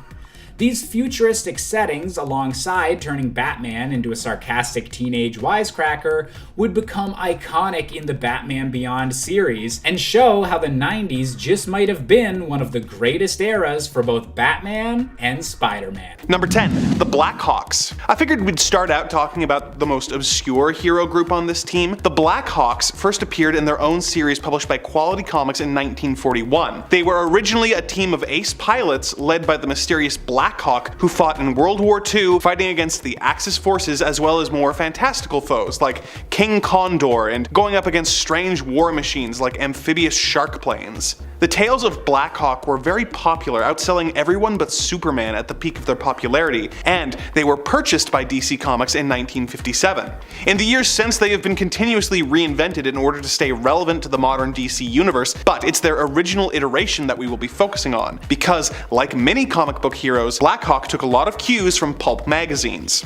G8 and His Battle Aces was a pulp magazine that was published between the years 1930 and 1944. It told the story of a World War I fighter pilot named G8 who fought against the German forces alongside his team of pilots, the Battle Aces. They would fight normal military foes as well as supervillains like a voodoo priest called Herr Gunn, as well as more outlandish things like rockets, wolfmen, and Martians. A lot of elements that made the Blackhawks popular are featured in G8 and His Battle Aces, but don't feel too bad, because it is also generally accepted that G8 is a blatant ripoff of a rival pulp magazine, Flying Aces, which had a similar premise, minus the more fantastical elements that both G8 and Blackhawk were known for. Number 9, the Hulk. This one falls more into the inspiration bin, but I figured it was worth talking about. The Incredible Hulk is of course Bruce Banner, a scientist who gets caught in a gamma bomb blast and is forced to transform into a giant green, or rather grey in his first appearance, monster. Stan Lee said on multiple occasions that the Hulk was just a combination of two well-known stories, one being Dr. Jekyll and Mr. Hyde, and the other being Frankenstein. The Jekyll and Hyde parallel dealt with a good doctor having an experiment go wrong and transforming into a different, darker, and more impulsive aspect of himself, himself. The Frankenstein element was of a strong, inarticulate creature being hated by society and chased and attacked, causing the creature to get angry and go on rampages. Stan basically smashed the two stories together, showing a doctor who transformed into a hulking creature. Over the years, Hulk has become more convoluted and cosmic at times, but in my opinion, the character works best when leaning into the themes and elements that inspired him. Number 8. The Fantastic Four. Next up we have Marvel's first family, the Fantastic Four. The Fantastic Four were a group of normal humans who went up into space in a spaceship and were pelted with cosmic rays, which granted them strange abilities. The group, each with complementary but different skills and abilities, decide to stick together and be heroes and scientific explorers, fighting villains and exploring alien worlds. The group was a smash hit and marked the moment when Marvel Comics actually became serious competition for DC, but they aren't wholly original. In some ways, they are similar to the friends of the pulp hero Doc Savage, known as the Fabulous Five, each of whom were individual specialists who worked together to save the day. But the Fantastic Four are even more similar to an often forgotten DC team called the Challengers of the Unknown. The Challengers of the Unknown were a team of 4 men: Ace the pilot, Red the daredevil, Rocky the brute, and Prof, the scientist of the group. When they survived a plane crash, they decided that since they were living on borrowed time, they would go on dangerous adventures together, battling villains and exploring different locations throughout space and time. The team was created by Jack Kirby, and it is widely believed that he took his core concept of the Challengers and reworked it with Stan Lee to create the Fantastic Four. Number 7. Captain Marvel. Superman is widely considered to be the first modern superhero, first appearing in 1938 and taking the world by storm. As the other comic book companies watched Supes rake in money hand over fist, they decided that they needed superheroes of their own. Plenty of Superman ripoffs started showing up, but the most popular was the one appearing in Fawcett Comics, Captain Marvel. Captain Marvel was created to be Fawcett's Superman, having a similar look and a few powers in common, but what made the Captain special was his unique origin. He was really a child named Billy Batson, who when he said the magic word Shazam would turn into a superhero. Captain Marvel became immensely popular, even outselling the Man of Steel, but this just made National Comics, the company that would eventually become DC, angry. They sued Fawcett, claiming that the Captain was infringing on their copyright, causing a lengthy legal battle that involved showing similar panels from each comic side to side. It was a long, convoluted case, but in the end, Fawcett was forced to retire Captain Marvel. So, though the two characters have a lot of differences, in the eyes of the court, Captain Marvel was a knockoff of Superman. DC would eventually purchase the rights to the Fawcett Comics characters and introduce them into the DC universe, giving Billy a second chance at life. Number 6.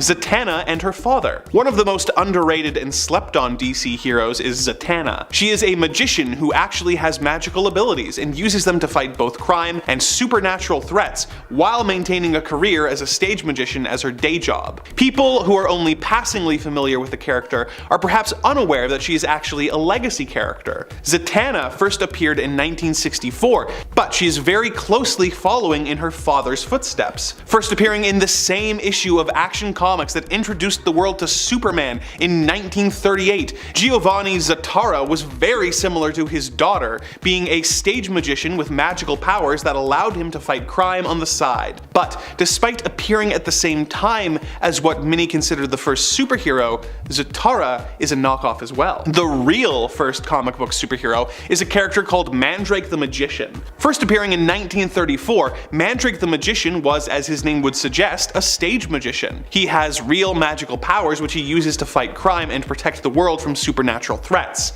He's not as well known to the general public at this point, but his influence on Zatara and Zatanna is undeniable. Number 5. Rorschach. Rorschach is one of the most iconic characters appearing in Alan Moore's masterpiece Watchmen. He is a hard-boiled detective who wears a mask that completely obscures his face. He is very similar to The Question, who is a hard-boiled detective who dresses very similar to Rorschach and who wears a mask that makes him appear to have no face. The two are very much cut from the same cloth, and that is intentional. Watchmen was originally supposed to feature characters from the Charlton Comics universe that DC had purchased in 1985, and was going to feature characters like The Question, Captain Atom, and Blue Beetle. When DC found out that Alan Moore was planning on killing off The Question at the end of the book, they stepped in, not wanting to lose access to a series of characters they had just spent millions of dollars buying. They asked him to create new characters that would be reminiscent of the characters that he had had planned to use, with Captain Atom becoming Dr. Manhattan, Blue Beetle becoming Night Owl, and the Question becoming Rorschach. So, Rorschach and the other Watchmen are all knockoffs of other characters, but their company approved knockoffs, so no one got sued. Number 4. Spider-Man. Here's where things start getting wild on this list. Spider-Man is probably the most beloved superhero in Marvel Comics. With his ability to do whatever a spider can, and his trademark look, he has become a pop culture icon all over the world. But what is the source of his knockoffery? Well, Stan Lee has said over the years that one of the characters that inspired Spidey was the pulp hero known as the Spider. This may have been the source of the name, but other than that, the characters aren't very similar. The Spider is a brutal and murderous vigilante whose primary disguise is to wear a mask, a fedora, and a fake hump. When the character appeared in film serials, he got a more webbed look, but this isn't really enough for me to start throwing around words like knockoff. However, where did Spider-Man get his look? Well, take a look at this Halloween costume from the now defunct Ben Cooper Costume Company. Between the webbing, the spider emblem, and the general vibe of it, it's a bit too close for comfort. And what is that written on his head?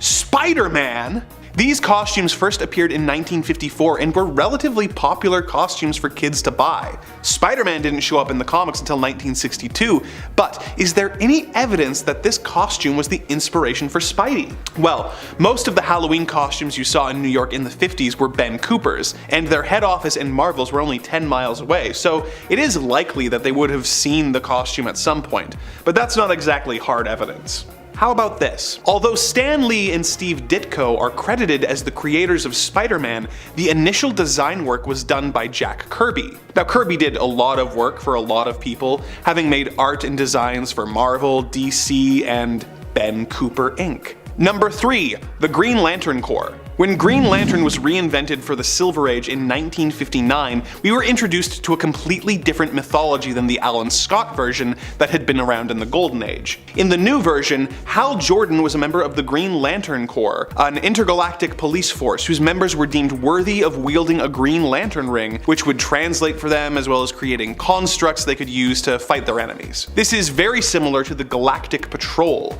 a group featured in the science fiction book series known as the Lensmen, which were published from 1948 to 1954. The Galactic Patrol are a group of space cops, or lensmen, whose members are deemed worthy of wielding a wrist-mounted device called the lens. The lens grants the wielder the ability to translate alien language and a variety of other mental abilities. DC editorial denied any connection between the two groups, but creators who have worked on the Green Lantern series since then have leaned into it, creating characters that are direct references to the characters from the Lensman books, such as the Green Lantern Corps members Aricia and Ador. Number 2. Superman. Doc Savage, the Man of Bronze, first appeared in Doc Savage Magazine number 1 in 1933, 5 whole years before Superman. Doc Savage's story is that his father assembled a group of scientists who were all experts in their fields to train his son almost from birth to make him a perfect human specimen who is at peak human condition and is a master martial artist and scientist, physician, inventor, explorer, and detective. He was raised in the jungle where he received a really intense tan,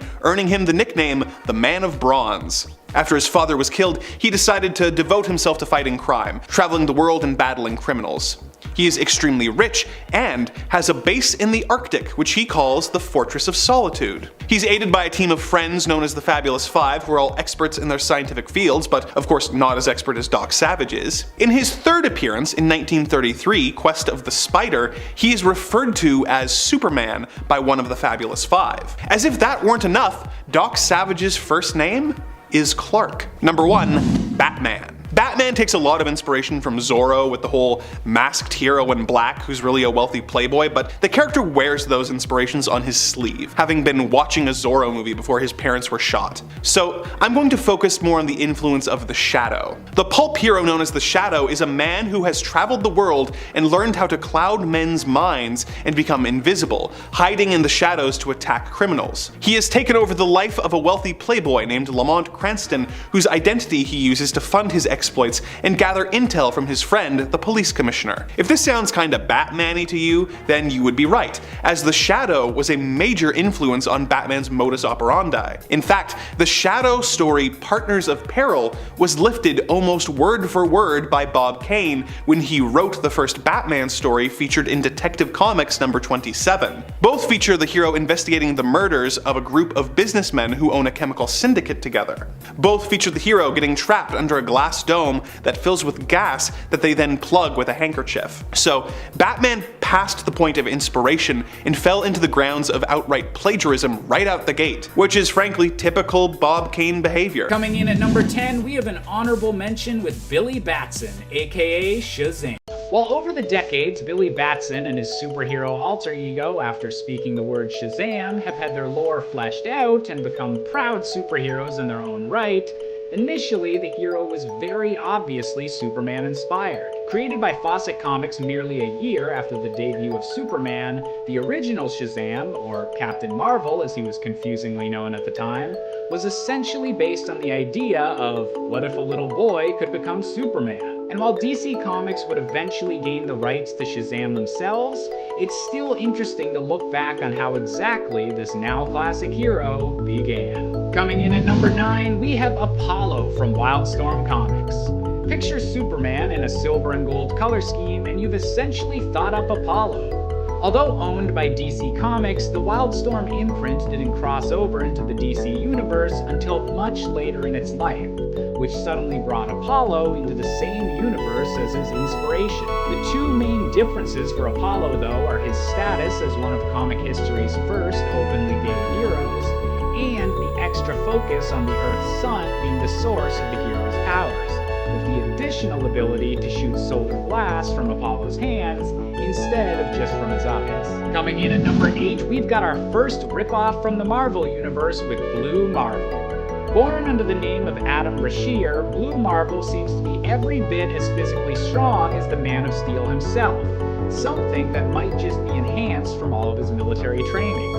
While his backstory doesn't quite match up with Kal-El's, and most of his superpowers are derived from antimatter rather than solar energy, Blue Marvel is still a powerful and positive flying role model like the hero that originally inspired him, and is so strong that he was once able to knock out the Hulk in a single punch.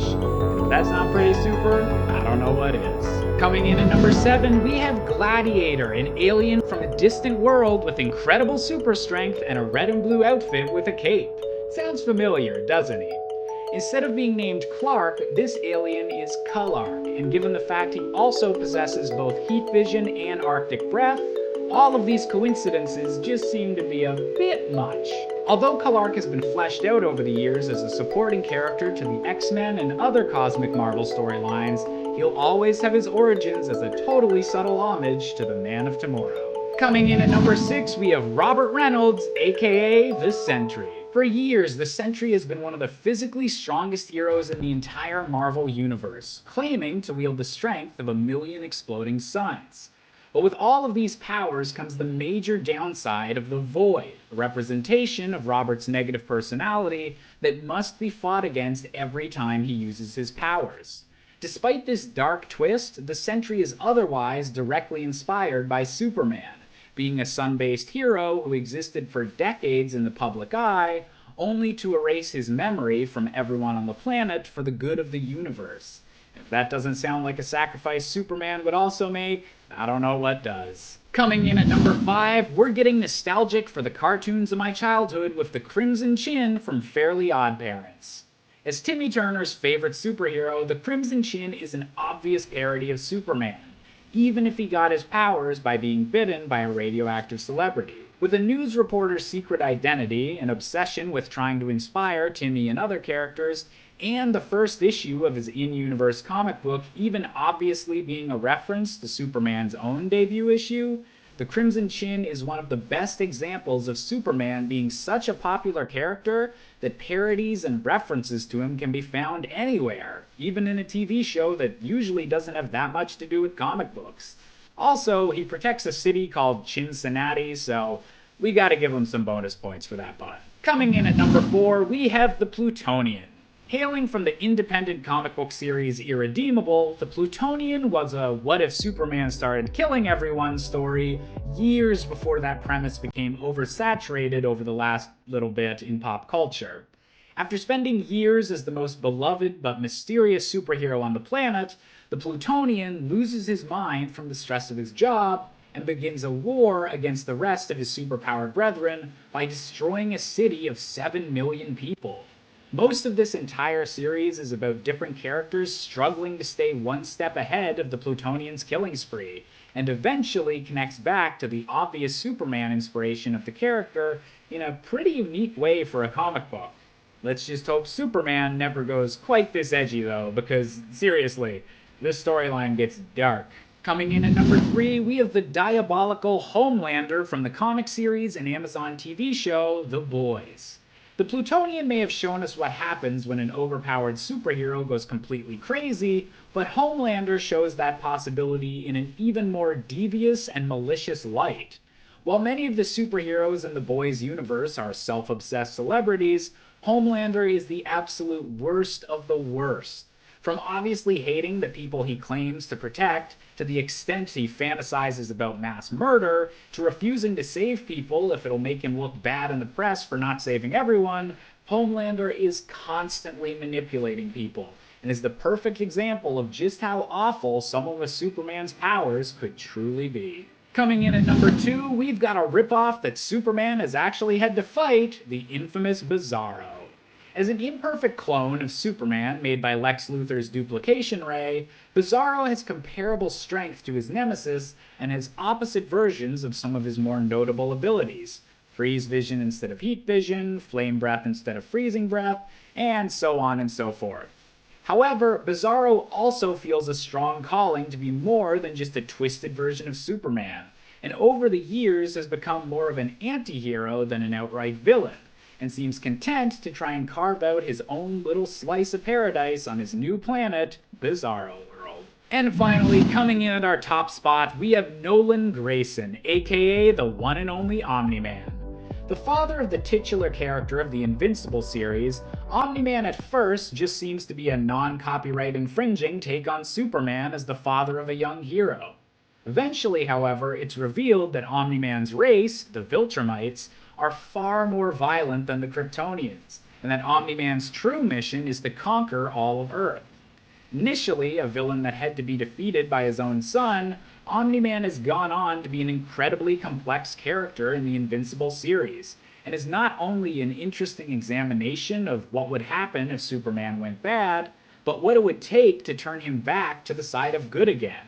And for all of those reasons, I feel that Omni-Man is the best Superman ripoff. And at number 10 is Popclaw. The Boys television show and the comics that inspired it are filled with characters that are meant to stand in for more well-known and beloved superheroes in an effort to tell a story about what superpowered beings might be like in the real world. Homelander is obviously meant to be Superman. The Deep is clearly a play on Aquaman, and Queen Maeve is very much Wonder Woman. One of the more minor characters to appear in both the comics and the TV show is Popclaw. Popclaw is a woman whose name is rather self-explanatory. She has claws that pop out of her arms with which she attacks her enemies. She's less one-to-one with Wolverine than other characters in the franchise are with their heroes that inspired them, but the influence is clearly there in aesthetic if nothing else. More comic-savvy fans will probably say she is more similar to X-23, and the creator of the character, Gareth Ennis, has said that she is actually inspired more by Scandal Savage, but for the more casual viewer of the TV show, the first thought that will pop in their mind when they see Popclaw and her powers will be, oh, it's Wolverine. So for that reason, she will get the number 10 slot on this list. But in at number 9 is Seahawk. This character from Image Comics is really Mark Barrows, who was hunting for underwater artifacts with his family when one of the artifacts blew up, resulting in his father's death, but him and his brother being granted superpowers and becoming the heroes Seahawk and Cold Snap. He would go on to join the superhero team The Brigade, and overall isn't that much of a Wolverine knockoff. However, the fact that that one of the powers granted to him was accelerated healing, and the fact that his look is kinda Logan-esque with the fangs and the pointy-eared mask makes me think that Wolverine was at least an influence on the character and makes me comfortable putting him on the low end of this list. Number 8.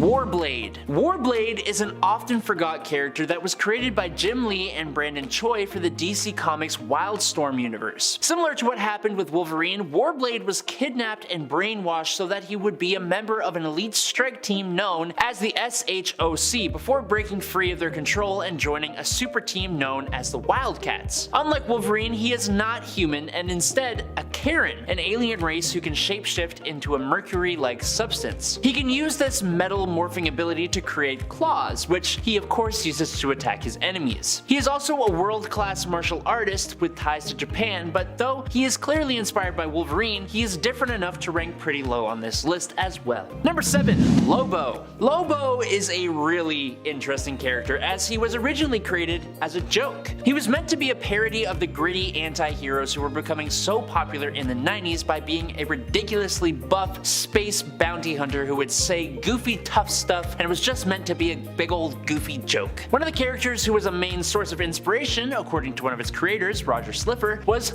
Wolverine, with his tendency to drink beer, constantly talk about how edgy and tough he was, and always talking about how he was the best there is at what he does. And what he does isn't very nice. Lobo also has a powerful healing factor, but that's neither here nor there. What the creators at DC Comics didn't anticipate was that the readers wouldn't take the character as a joke and would genuinely love the main man. Not once to look a gift horse in the mouth, DC quickly expanded the character to give him his own identity and gave him his own series of books. Number 6. Wildchild. First appearing in Alpha Flight number 1, Wildchild was created by John Byrne to be little more than a Wolverine-like character. Like Wolverine and Sabretooth, who isn't on this list as he was created to be a foil to Wolverine as opposed to a copy, Kyle Gibney has an animalistic nature as well as a healing factor and razor-sharp claws. Due to his freakish appearance, he was shunned by humanity until he was found by Department H, who made him a member of the Alpha Flight training program, Gamma Flight. When Alpha Flight had its funding pulled by the government and went independent, members of Beta and Gamma Flight were recruited by the evil Jerome Jackson to be members of the evil Omega Flight, who tried to defeat Alpha on 2 separate occasions in John Byrne's original run on the comics. When John Byrne left the book to work on the Incredible Hulk series, Wildchild was just a Wolverine-esque villain who had never really been an issue for the Alphas to defeat, but he was further developed by subsequent writers to be a more unique character, eventually joining the hero team and becoming Weapon Omega and dating fellow teammate Aurora. His morality has shifted quite a bit over the years, with him being a member of the Hellions, X-Factor, Weapon X, and becoming a good foil for Wolverine to fight rather than a throwaway copy he was originally intended to be. Number 5. Killraiser. Honestly, I feel like the motto of Image Comics in the 90s for the most part was, what if we took this character and then made them extreme? I mean, Spawn is undeniably cool and original as a character, but a lot of the characters sometimes feel like everything that was whack about comics in the 90s and turned to 11. Look at Killraiser for instance. He is a mute character who has sharp claws that come out of his gauntlets that he uses to fight and brutally tear to shreds his enemies, but then they took it the extra mile. This is how I think the pitch meeting went for this character. Dude, what if Wolverine had more claws? You mean, dude, like claws that come out of his feet as well? Nah, dude, what if Wolverine was just claws? Dude, what do you mean? I mean, what if he was mute so we never had to develop him as a character, and instead of being a dude that just has claws, he was just a dude made of claws, coming out of every part of his body? Dude, that's awesome. Number 4.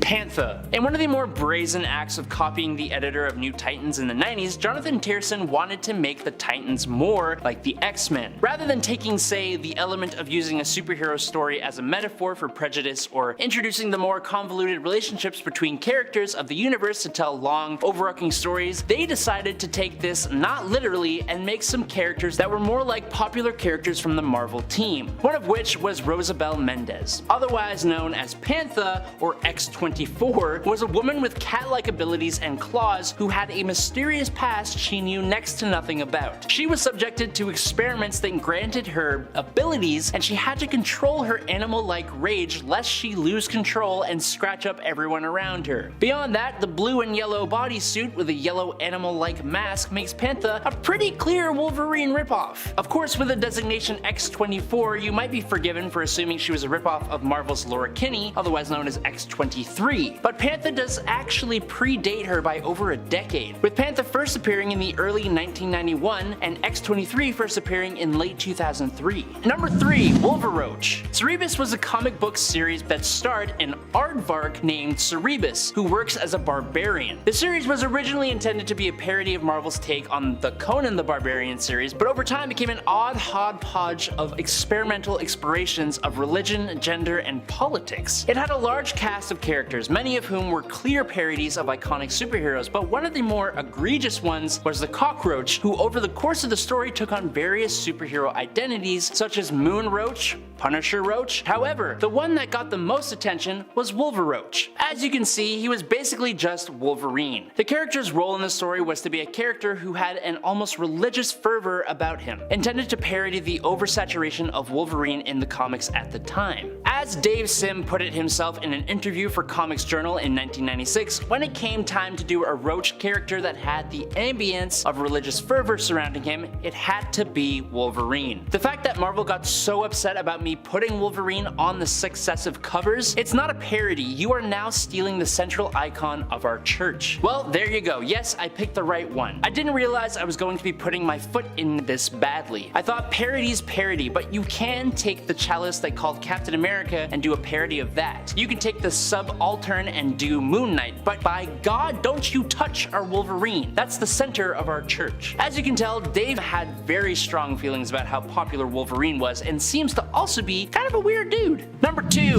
Ripclaw. Cyberforce was originally intended to be a spin-off series of X-Men and X-Force, before eventually ending up at Image Comics rather than Marvel. It makes sense that a few of the characters would bear some similarities to members of the various mutant teams. The character that clearly riffs on Wolverine is Ripclaw. Actually, a good rule of thumb, if a character has the word claw in his name, there's a 70% chance that they are a Wolverine knockoff, as you can tell from all the other parts on this list. Ripclaw got his abilities after the spirits of his ancestors left him the mystical power to take on animal-like abilities, which is nice for him. I mean, all I got from my ancestors was the ability to burn in the sun and a history of heart disease.